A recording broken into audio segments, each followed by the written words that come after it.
भारत सोने का चिड़िया का देश था, लेकिन आने वाले समय में इससे भी मजबूत और सोने के चिड़िया जैसे देश और भी मजबूत बने। पूर्व की सरकार जो थी कांग्रेस ही थी, दूसरा कोई तो था नहीं।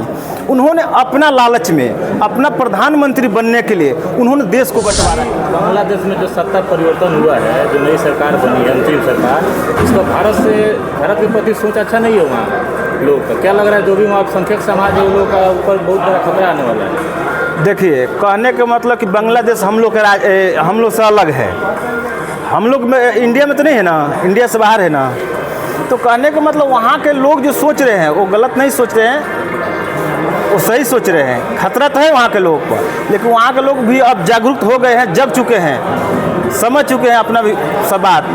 तो वहाँ के लोग भी सब समय से कल वहाँ के जो नए प्रधानमंत्री का बयान आया था कि अल्पसंख्यक समाज को सुरक्षा देना हमारी जिम्मेदारी है, वो घबराए नहीं, सुरक्षित रहेंगे। इस पर क्या कहिएगा? एकदम सुरक्षित है। जब उनका बयान आया है तो सुरक्षित रहेंगे। जिस तरह से हमारे देश के प्रधानमंत्री काम कर रहे हैं, उस तरह से आने वाले समय में भी भारत सोने का चिड़िया का देश था, लेकिन आने वाले समय में इससे भी मजबूत और सोने के चिड़िया जैसे देश और भी मजबूत बनेगा हमारा भारत। ये कार्यक्रम थोड़ा आज क्या रहा? चूँकि आप दरौली से आते हैं, वहाँ किस तरह की गतिविधियाँ होंगी? आज विभाजन विभिषका का कार्यक्रम था। आज ही के दिन देश का बंटवारा था। लोगों ने पूर्व की सरकार जो थी कांग्रेस ही थी, दूसरा कोई तो था नहीं। उन्होंने अपना लालच में अपना प्रधानमंत्री बनने के लिए उन्होंने देश को बंटवारा किया।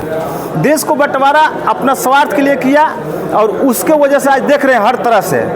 बंगाल का देख लीजिए, और इस राज्य का बांग्लादेश का कि क्या स्थिति है।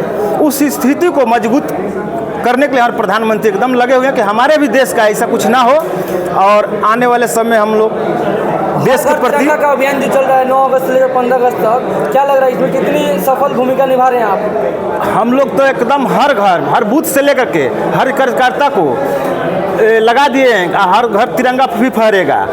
और इसके पहले भी आप देखेंगे कि सरकार थी, लेकिन कभी कोई तिरंगा का नाम जानता था? कहीं कहीं मुख्यालय पर झंडा फहर जाता था, स्कूलों फहर जाता था। लेकिन आज देश के जो सभी प्रधानमंत्री है, उनका मेन उद्देश्य है कि देश के प्रति सभी का लगाव हो। इसके लिए हर घर तिरंगा, और देश के जो देश में हमारे जो देश के लिए लड़े हैं, जो शहीद है, उनको नमन बंदन लोग करे। इसके प्रति पूरा दुनिया इस चीज का गवाह है कि मानव इतिहास का सबसे बड़ा विस्थापन और नरसंहार 1947 को हुआ था। इसीलिए हमारे देश के जो यशस्वी प्रधानमंत्री श्री नरेंद्र मोदी जी हैं, उन्होंने 14 अगस्त 2021 से लगातार ये 34 साल ये कार्यक्रम भारतीय जनता पार्टी के नेतृत्व में पूरे देश भर में मनाया जा रहा है। और इस कार्यक्रम को करने के पीछे देश के आदरणीय प्रधानमंत्री नरेंद्र मोदी जी का जो मोटिव है कि जो देश आज हम देख रहे हैं कि बांग्लादेश भी उस विभाजन का दंश झेल चुका है।